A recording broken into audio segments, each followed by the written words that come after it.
Next time you walk into Lifetime Fitness and you see a bunch of dudes looking like these beefcakes, just know they're probably on some form of steroids. And when people say people take steroids, it's mostly some form of testosterone. But what's the dangers of taking testosterone, and why is there such a huge hype about it? Watch till the end and there's some crazy details. There's some data from the Urology Society stating that testosterone levels among young men are decreasing as a population in the United States. Some people attribute it to obesity and poor nutrition and phytoestrogens in diet, but really it's unknown, and what are the consequences, we don't really know.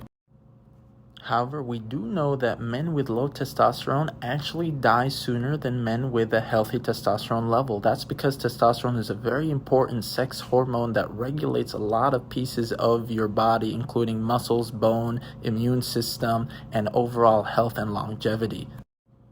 The controversy remains in, is it safe to take testosterone as a gel or injection or a pill, or are there consequences? The belief has been that there may be some consequences with heart attack, stroke, blood clots, but the data has always been conflicting.